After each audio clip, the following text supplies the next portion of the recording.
Gaza में काफ़ी लोगों की डेथ हुई है, बट इज़राइल में भी काफ़ी लोगों की डेथ हुई थी ऑन 7th अक्टूबर, जिसको वो काउंट भी नहीं They करते। lost about 1400 to 1500. हाँ, तो वो Then मतलब further वही कि 250 people were taken hostage, out of which only 20 are alive. There is war, and war people die.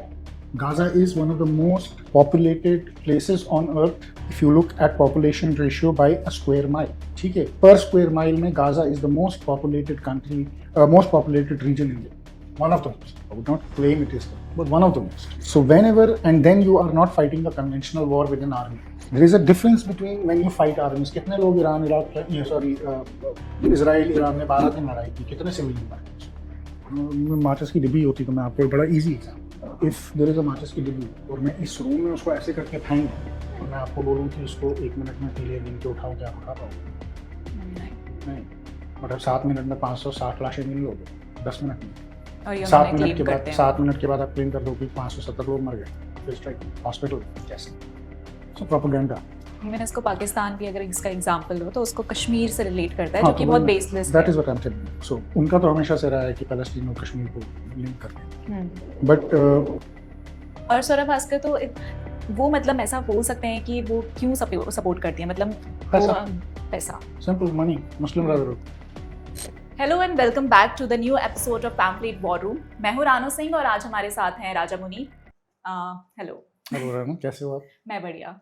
Sir आप बताओ, आप कैसे हो? बढ़िया, एकदम। ओके, सो गाइस आज हम डिस्कस करने वाले हैं हमस एंड इजराइल कॉन्फ्लिक्ट के बारे में। एंड गाजा क्या है, वेस्ट बैंक क्या है, जेरूसलम की हिस्ट्री क्या है, ज्यूज़ के साथ क्या क्या हुआ है, और इजराइल हमेशा से इतने वॉर्स क्यों लड़ते आया है। तो ये सब आज हम डिस्कस करेंगे। एंड हाँ, इंडिया में जो फ्री पैलेस्टीन बोला जाता है, पाकिस्तान के क्या इंटरेस्ट हैं इससे, वो किस चीज़ से रिलेट करता है इसको, तो हम ये सब डिस्कस करेंगे। बट इससे पहले मैं रिक्वेस्ट करूंगी कि आप हमारे चैनल को सब्सक्राइब कर दीजिए and let's begin this discussion. Hello sir. तो सर सबसे पहले मैं ये जानना चाहूँगी कि जेरूसलम जो है उसकी इम्पोर्टेंस क्या है, एंड वहाँ पर आई गेस 3 रिलीजन जो है, जो सबसे मेजॉरिटी रिलीजन्स हैं, वो वहाँ पर उनका एक पवित्र जो स्थल बोला जाता है, होलीस्ट प्लेस बोली जाती है, उसके बारे में सर आप पहले स्टार्ट करते हैं। यरूशलेम जो है वो वर्ल्ड की आप मान सकते हो कि one of the most holiest places में से। ओके। नाउ इसके पीछे रीजन ये है कि जो 3 big religions of the world, Christianity, Judaism and Islam. Okay. ठीक है, all of them claim that Jerusalem is their holy site. So अगर आप देखोगे कि मस्जिद अल अक्सा है, जूस के लिए टेम्पल माउंट है, जहाँ से Moses, their profit Moses gave the commandments. Christians के लिए यरूशलेम है बिकॉज क्राइस्ट का जो बर्थ प्लेस है वो जेरूशलेम, और जो क्राइस्ट है वो ज्यूज में से ही आए हैं। या सो मैं कह रहा हूँ ना, it's his birth places around Jerusalem. So Jerusalem की एक रिलीजियस आप कह सकते हो कि इम्पोर्टेंस जो है वो बहुत ज़्यादा है world. It's a very very important place, and that is why it is the main source of conflict in the Middle East as well. Okay.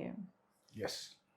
And Jews की क्या हिस्ट्री रही है कि मतलब वो इजराइल के लिए आई गेस उन्होंने काफ़ी फाइट किया है, काफ़ी लड़ाई की है, और वो हमेशा से इजराइल नहीं था, मतलब उसको एक कंट्री बनाया गया। देखो, जहाँ तक जूस की बात है तो ऐसा नहीं है कि इस लैंड में ये जो जिसको आप इजराइल बोलते हो या पैलेस्टीन बोलते हो, कि इसमें जो जूस हैं ये 47 के बाद आए। That is not true. Okay.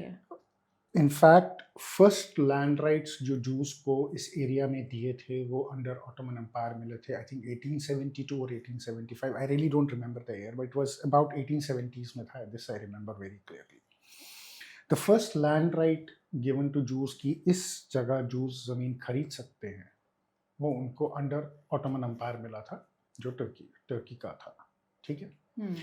तो उसके बाद जब 1917 में बेल्फोर डिक्लेरेशन अगर आप पढ़ो तो बेल्फोर डिक्लेरेशन के अंदर जो लैंड है ये ब्रिटिशर्स ने जो थी ये टेक ओवर कर ली थी, like a colony, right?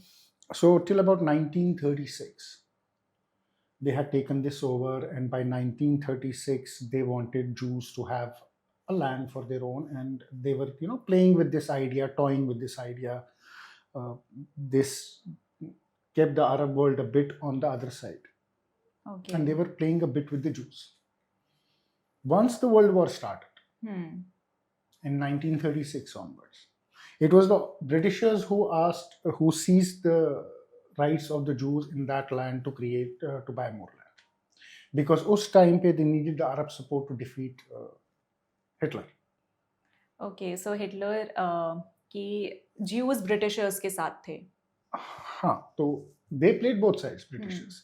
So 36 में जाके उन्होंने अरब्स को अपीज करने के लिए, क्योंकि अगर आप देखोगे अफ्रीका का और मिडिल ईस्ट का अगर आप वॉर देखोगे वर्ल्ड वॉर 2 में, from battle of Alamein to Libya to everywhere, so it was all in the Middle East as well. So इन्होंने 1936 में जूस का वो राइट टू ओन लैंड जो है वो सीज कर दिया. Then after Holocaust they recognized the state of Israel. And Holocaust में क्या क्या हुआ था? Holocaust was horrible. Jews were literally, मतलब गैस चैम्बर्स में उनको जलाया गया था. Okay. Millions of Jews. So whether they were from Poland, whether they were from any country in France, whether they were anywhere in Russia, anywhere, Jews living in Europe were persecuted to the worst crime, I think, in the history of humanity. And इसीलिए उन लोगों को एक अपनी place Yeah, चाहिए so थी. that Holocaust का जब हुआ तो उसके बाद the world recognized that since it's anyway a very small religion, a minority religion, they need the land, and obviously तब तक जो था power axis shift हो चुका था.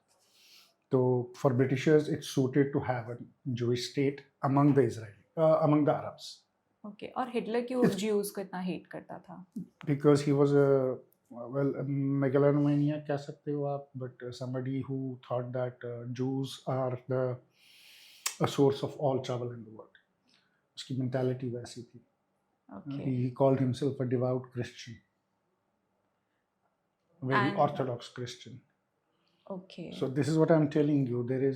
This conflict has roots not in 1800s. This has roots since these three religions have been at war with each other one way or another. जिससे मतलब main इसका जो रीजन स्टार्ट होता है वो जेरूसलम It's से ही स्टार्ट religious. होता It's है. religious. Basically, it is a religious war. Okay. It is a triangular contest between Islam, Judaism, and Christianity. Now, most of the Christians living there in Lebanon and all that was about 60% till about 1950s, 1960s. But once the Arabs started taking over, the Christian मैंने- population Okay. diminished. मैंने ये भी पढ़ा था कि Jews ने Jesus Christ को जब मार दिया था, इसलिए ये जो क्रिश्चियंस है वो ज्यूज को बहुत ज्यादा हेट करते हैं. वही मैं कह रहा हूँ. See, that is the religious connotation to it. That is why Hitler went after them. Because he believed that he's a very devout Christian. अगर आप हिटलर की किताब पढ़ोगे mean Kampf, so you'll get a very clear idea on why he persecuted Jews the way he persecuted. I think how many millions of Jews were killed. And mercilessly इनको ले जाते थे, बच्चों को, औरतों को, मतलब starved them. उसके बाद they used to tell them कि आपको शावर करना है, तो आप शावर में जाओ, कपड़े उतारो और अंदर जाओ. People thought they are going for a bath. वहाँ पर इनको गैस चैम्बर में जला देते थे जिंदा. वहाँ उनकी ashes होते थे. ज्यूज के Yeah, साथ. Auschwitz camp अगर आप देखोगे तो that was one of the most horrible sites of Holocaust.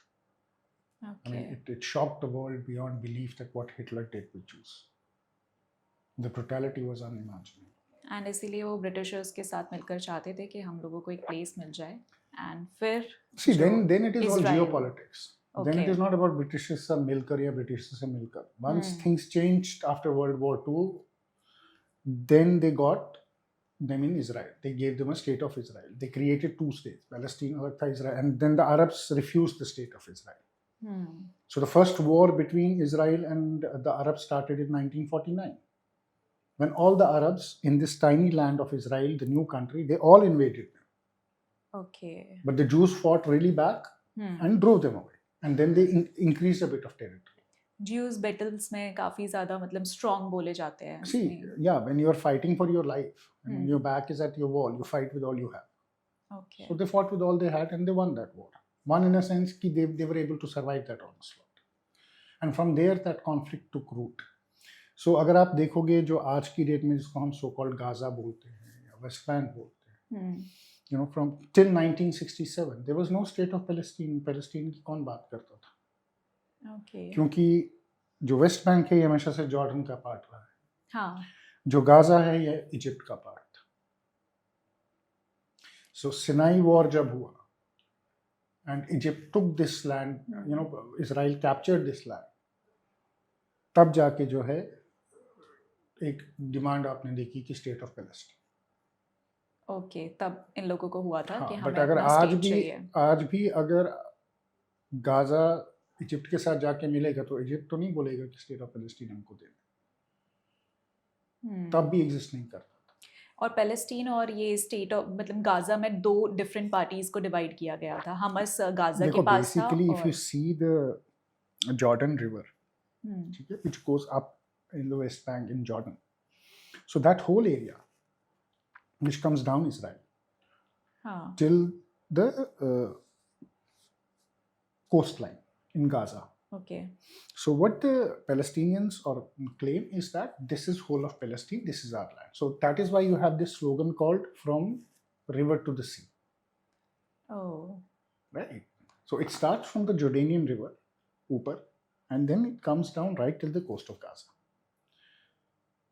और वो ये लोग बोलते हैं कि हमको इतना चाहिए हाँ, they say कि this whole is Palestine. Israel has illegally occupied the whole lot. हम जी basically the idea is कि वेस्ट बैंक और गाजा को हम मिलाएंगे और इस पूरे को हम पैलेस्टीन बनाएंगे. और वो इजराइल के लिए कैसे मतलब गलत है? और वेल आप बेसिकली इधर बोल रहे हो कि हम इसराइल के टुकड़े कर देंगे, इसराइल की ज़मीन खा जाएंगे, इसराइल के लोग मार देंगे और इस एरिया को पूरा हम जो है उसको पैलेस्टीन बना देंगे.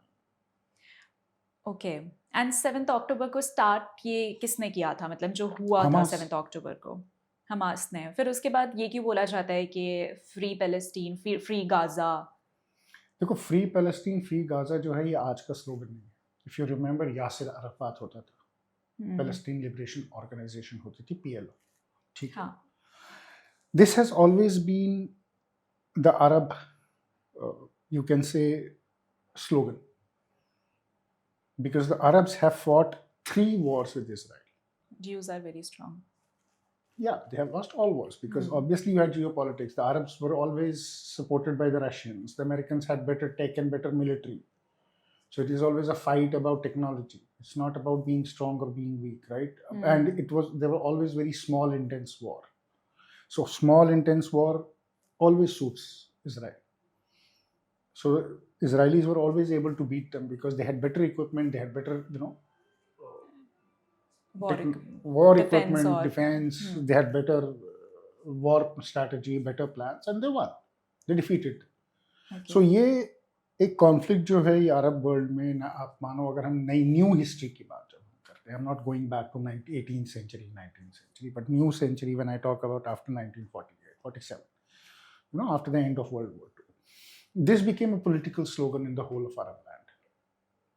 Okay. The problem is with this slogan is this is not a political slogan. This sounds like a political slogan, but behind this political slogan is a deep religious thought. Because this is a fight between 2 religions. 2 religions which cannot tolerate each other. 2 religions which clearly say, especially one clearly says that Jews cannot be welcome, you cannot even have a relationship with Jews. Islam says this. Yeah. ठीक है. So when you have that kind of a religious connotation, you will fight. And this is the reason why Arab countries supports Gaza. This is the reason the Arab countries primarily support Gaza. But then with the passage of time, there are countries who believe that they need to coexist with Israel. Israel is not going anywhere. And now they are shifting their policies. Okay. So chief among them is Saudi Arabia and United Arab Emirates. ये दो जो हैं ये इसकी आप कह सकते हो लीड है, who want to change and who want to have a working relationship with Israel, who want to make some kind of peace because it is not helping the Arabs also. Okay, तो ये जो narrative इतना India में घूमता है कि Palestinians के साथ काफ़ी बुरा हुआ है, गाज़ा में काफ़ी लोगों की डेथ हुई है, बट इसराइल में भी काफी लोगों की डेथ हुई थी ऑन 7 अक्टूबर, Yeah, जिसको they lost वो काउंट about भी नहीं they करते lost हैं. about 1400 to 1500 people. हाँ, तो वो Then मतलब further वही कि 250 people were taken hostage, out of which only 20 are alive today. ठीक है? Okay. So it is all about battle of narratives. देखो, हम्म. there is no doubt that what is happening in Gaza is not right. People are dying in Gaza. ठीक है? There is war. In war, people die. Gaza is one of the most populated places on earth if you look at population ratio by a square mile. Okay. ठीक है? Per square mile में Gaza is the most populated country, most populated region in the world. One of the most. I would not claim it is the most, but one of the most. Right? So whenever, and then you are not fighting a conventional war with an army. You are fighting with the hostages You are and people. you are fighting with a unconventional force, a terrorism force. You are fighting a guerrilla warfare. There is a difference between when you fight armies. कितने लोग Iran Iraq के ये sorry Israel Iran ने 12 दिन लड़ाई की, कितने civilian मर गए उसमें? Not many, right? But army installations were targeted. But Hamas didn't target any army installation. They targeted the civilians. Okay. And then they went back into Gaza and they wanted to fight, stay in Gaza and fight there. तो अब जब आप civilian infrastructure को use करोगे छुपने के लिए, attacks के लिए, तो obviously फिर जिसको war में बोलते हैं या जिसको operations में बोलते हैं collateral damage. तो collateral damage जो है वो तो बहुत high होगा, right? So saying that, there are people who have died in Israel, in Gaza, right? But then have the Palestinians been honest about it? No. Right? They have also created a lot of drama around it. Yeah, मतलब मैंने भी videos देखी हैं, कुछ reels और Insta पे. Yeah, I mean देखो यार, मैं आपको बड़ी एक कॉमन सेंस बताता हूँ. माचिस की डिब्बी होती तो मैं आपको एक बड़ा इजी एग्जांपल देता हूँ. वो बाहर होगी पूजा के साथ. हाँ. If there is a माचिस की डिब्बी और मैं इस रूम में उसको ऐसे करके फेंक दूँ और मैं आपको बोलूँ कि इसको 1 मिनट में तीलियां गिन के उठाओ, क्या आप उठा पाओगे? नहीं. बट अब 7 मिनट में 560 लाशें गिन लोगे 10 मिनट में. और 7 मिनट के बाद आप क्लेम कर दो कि 570 लोग मर गए एयर स्ट्राइक में, हॉस्पिटल में. कैसे? So propaganda basically. So propaganda has not helped it. ठीक है? But then again there has always been propaganda with war. हमने पाकिस्तान के साथ देखा कितना propaganda. Propaganda is a nature of war. It's a part and parcel of war strategy. Even इसको पाकिस्तान भी अगर इसका एग्जांपल लो तो उसको कश्मीर से रिलेट करता है, जो कि बहुत बेसलेस है. That is what I am telling you. So उनका तो हमेशा से रहा है कि पैलेस्टीन और कश्मीर को लिंक करने का. But so there are people who have died. ऐसा नहीं है कि there are no casualties in Gaza. There are casualties in Gaza. There is a humanitarian problem in Gaza. But then who is responsible for it? Are the Israelis only responsible for it, और also Hamas is equally responsible? That is a question everybody needs to ask, because if you're a guerrilla force, अगर मैं आपके घर में घुस के Israeli force पर fire करूंगा तो वो ये तो नहीं देखेगा ना कि इस घर में 50 लोग हैं कि 10 लोग हैं या 15 लोग हैं. वो बोलेगा मुझे यहाँ से गोली आ रही है, मेरे 4 लोग यहाँ मर के इस घर को गिरा दो. Obviously, right? अब आप हॉस्पिटल्स के नीचे अगर टनल्स बनाओगे तो वो किसकी गलती है? और इन सब चीजों को नैरेटिव्स बनाने के लिए फिर यूज कर रहे हैं. Obviously then the civilians get hit, and when the civilians get hit they cry victim कि देखो जी हमारे सिविलियन मार दिए, जानबूझ के हमारे सिविलियन मार. So it's a very well planned, well thought strategy to create outrage in the world. Okay. And अगर इसको फिर मतलब अब फ्यूचर में क्या हो सकता है? देखो फ्यूचर में तो कुछ नहीं हो सकता है. डोनाल्ड ट्रंप का अगर आपको अब्राहम अकॉर्ड्स का थोड़ा सा आइडिया होगा, सो बेसिकली वो Donald Trump had, and not only Donald Trump, this Abraham Accords has been going on for a very long time. There was one, there were two. And don't forget that I forgot the name of that Egyptian president. He was killed, assassinated in Egypt because he wanted peace with Israel. So that is how deep the problem is. He was killed in 80s. I forgot his name. ये भी बोला जाता है कि अगर यहाँ पे कोई भी प्रेसिडेंट ये चाहेगा कि हम पीस लेकर हाँ, मतलब करेंगे तो उसको फिर वही इजिप्शियन प्रेसिडेंट वाज किल्ड. क्या नाम था उसका, मुझे नाम भूल गया उसका, मुझे अभी याद आ जाएगा. He was killed because he wanted to have peace with Israel. And I guess Israeli president की भी डेथ हुई थी, आई गेस इससे पहले वो तो भी। इसराइल में भी yes, Israel there has been assassinations because the Jews were also not happy the way Israelis were going about with Palestine or Gaza and all that thing. So this is a very decades long conflict. But coming back to your question, which is basically आप मुझे ये बोल रहे हो कि how does the future looks like, right? हाँ, मतलब यहाँ पे लोग देखो काफी डिमांड फ्यूचर ये करते हैं। अब्राहम अकॉर्ड्स की मैं बात कर रहा था and I was telling you कि Abraham accords is something which the Saudis are interested in, the UAE is interested in, Qatar is interested in, ठीक है। so इसमें भी दो ब्लॉक्स हैं, जो अमेरिकन बैक्ड अरब कंट्रीज हैं वो उस फेवर में हैं, जो आप कह सकते हो नॉट सो यूएस बैक्ड हैं, जैसे टर्की हो गई या इजिप्ट या आपका लेबनान है या बाकी कंट्रीज हैं, लिबिया है, Libya is very unstable now, right, Iran है।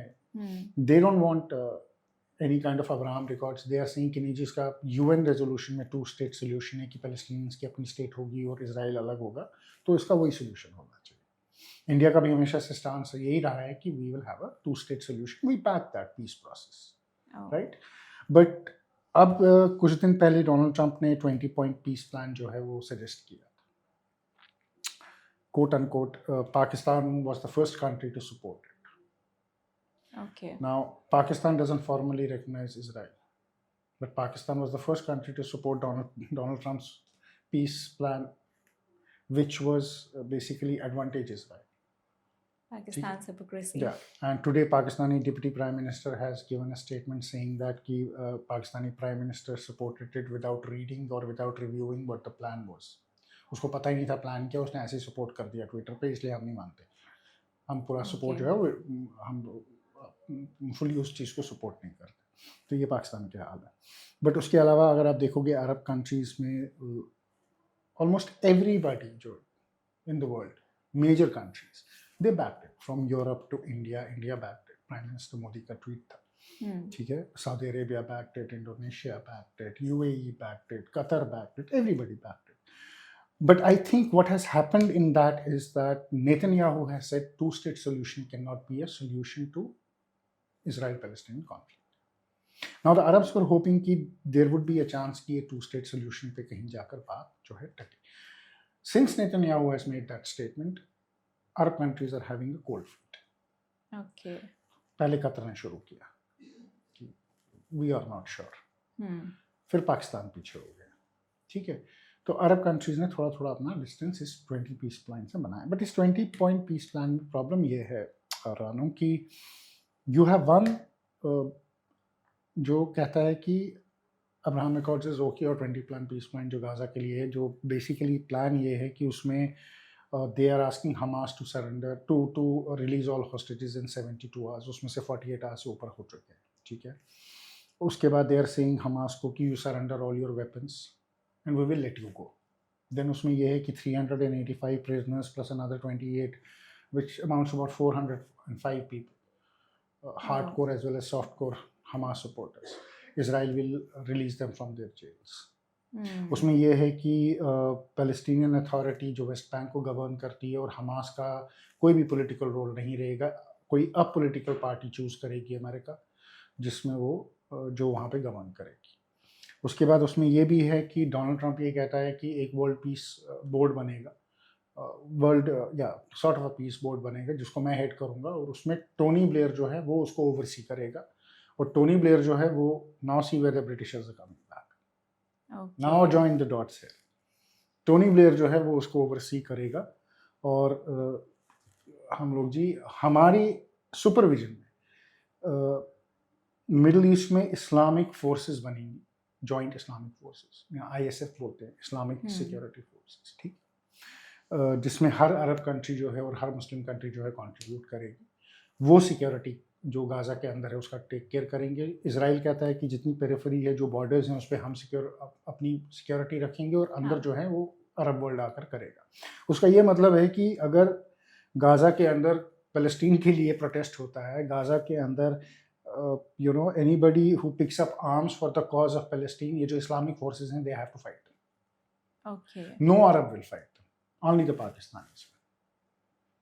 और यही पाकिस्तान ने 1970 में किया था, जब जॉर्डन में पैलेस्टीनियंस ने रिवोल्ट किया था, तब जॉर्डन किंग के खिलाफ, तब वहाँ पर जो ब्रिगेडियर था वो था ज़ियाउल हक. He killed 20 to 25,000 Palestinians in 1970, September 1970 में, it's called as Black September, to quell that report. So for Pakistan, this history is repeating. Okay. ठीक है. So it's a mess. Honestly, it there is is no clear solution to it. There is no clear vision to it. And then obviously you have Iran, you have Turkey, you have Russia. उनका अपना interest है area में, right? तो वो अपनी game खेलेंगे. They will not let you settle. So there is no easy solution. I think this conflict will continue in some way or another. On the contrary, I think by next year, let's say another 3 to 4 months, this might extend till Syria.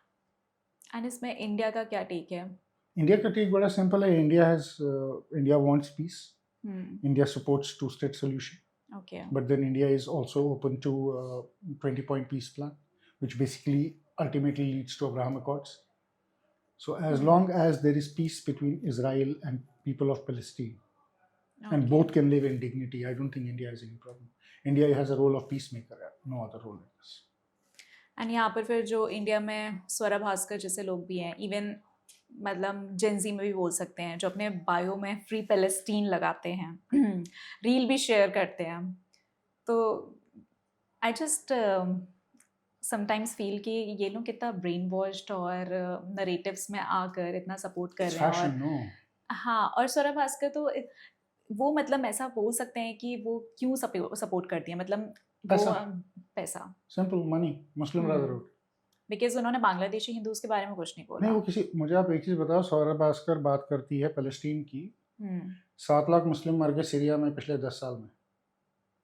उनके बारे में कुछ नहीं बोला उन्होंने. आपने किसी से सुना peace in Syria? 3.5 lakh official plus हैं. The ground figures are up to 7 lakhs. I say okay between 3.5 to 5 lakh is 500,000 people died in Syria alone. Between George Bush and Barack Obama, 20 million people have died in Middle East. कभी सुना आपने आवाज उठाते हुए किसी? No. तो Palestine पे क्यों उठाते हो? मतलब आपकी आउटरीच इतनी सिलेक्टिव क्यों? So this is all a part. This is all a part. हाँ, और ये जितने ये जेनजी फ्री पैलेस्टीन वाले हैं ना, अगर उनके सामने मैं वर्ल्ड मैप रखूंगा, I don't think एक दिन दूंगा, they will not be able to find where Gaza is on that globe. I can guarantee you that. उनको ग्लोब पे गाजा नहीं दिखेगा, ये मैं आपको लिख के दे सकता हूँ. पैलेस्टीन तो छोड़ ही दो. हाँ, ये तो एग्जैक्टली मैं भी मानती हूँ. उनको ये कॉन्फ्लिक्ट भी नहीं पता होगा. उनको पता भी नहीं होगा गाजा आएगा. They won't even know where Gaza is. True that. तो जो 7 अक्टूबर को हुआ था, और इवन अभी 7 अक्टूबर आने भी वाला है, तो इसके बारे में हम थोड़ा सा और जानना चाहेंगे कि गाजा ने पूरा कैसे अटैक जो इजराइल पर प्लान किया था, वहाँ पर जो म्यूजिक फेस्टिवल चल रहा था उस पर प्लान किया था. It was not planned only on music festival. That was one landing site. So देखो, ये जो हमास ने अटैक किया है, this attack was planned, I think, not less than a year ago. कम से कम 1 साल की इन्होंने तैयारी की होगी इसको. Okay. और रीजन ये था कि everything was happening on the south of Israel. So every Israeli intelligence agency was looking at Lebanon, was looking at West Bank, क्योंकि वहाँ इन्होंने क्या किया था, बहुत heavy activity कर रहे थे उस region. Gaza में it was no activity. They were using underground tunnels and all that. They were very quietly they did it. So at least मुझे लगता है इन्होंने 1 साल ट्रेन किया. So आपने वो देखा होगा पैराशूट से आ रहे हैं and all that. They all were trained in Pakistan. Okay. On the Kunar province के पास, अफगानिस्तान पाकिस्तान बॉर्डर पे. And ऐसा भी बोला जाता है कि मतलब CIA टिप्स दे सकता था, बट फिर भी उन्होंने कोई आइडिया नहीं दिया. देखो यार, ये बोलना बड़ा आसान होता है CIA टिप दे सकता है. CIA टिप जब देगा ना, जब उसको 100% पता होगा कि होना कहाँ है.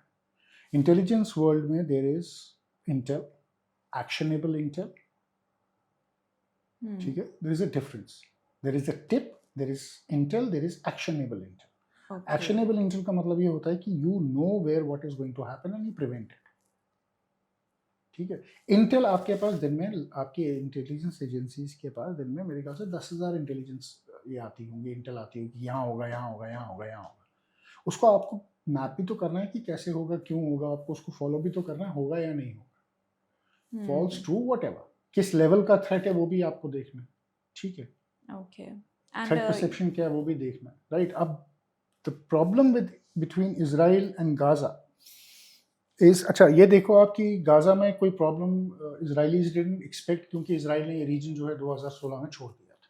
2016 से लेकर you know the Israelis withdrew, Gaza was free, there was no problem, Gaza हमेशा से फ्री था। अब आप ये देखो गाजा के साथ जो दूसरा बॉर्डर लगता है सिनाई रीजन, वो इजिप्ट का लगता है। हाँ, ठीक है, Egypt is a Muslim country. Okay, Okay, Egyptians had built a wall along the border of Gaza ताकि वो गाजा लोग ताकि यहाँ से no enter ना कर सके। Palestinian, no Gazan can cross into Egypt. Okay, But Israelis only have fences. They never built a wall. And वो 7 अक्टूबर को उन्होंने वो फेंसेस तोड़कर So it was very easy for them to come in, break those fences, and then it was a festival. So everybody was in a festive mood. So by the time Israelis realized, the maximum of the damage was done. Okay, and वो उनके intentions क्या थे जो उन्होंने काफ़ी लोगों को मारा था और काफ़ी लोगों को अपने साथ ले गए थे? 260 or 50 people they took. ठीक है, उसमें से that is what I'm saying, only 20 are alive. Few have been released. Most of them have been dead. और इसको वो इस चीज़ के लिए यूज़ करने वाले थे कि हम लोग अपने जो लोग हैं उनको, Bargaining chip के लिए basically. हाँ, Hostage is always bargaining chip. So okay. that is what it was. सो ये हमारा डिस्कशन था एंड आप लोग कमेंट सेक्शन में ज़रूर बताइएगा कि आपको कैसा लगा, एंड आपके कुछ भी क्वेश्चंस हो तो वो भी आप लिख सकते हैं, हम कोशिश करेंगे कि वहाँ पर आपके रिप्लाई करें। एंड इसी के साथ thank you so much and please subscribe to our channel. मिलते हैं अगले वीडियो में, तब तक के लिए थैंक यू।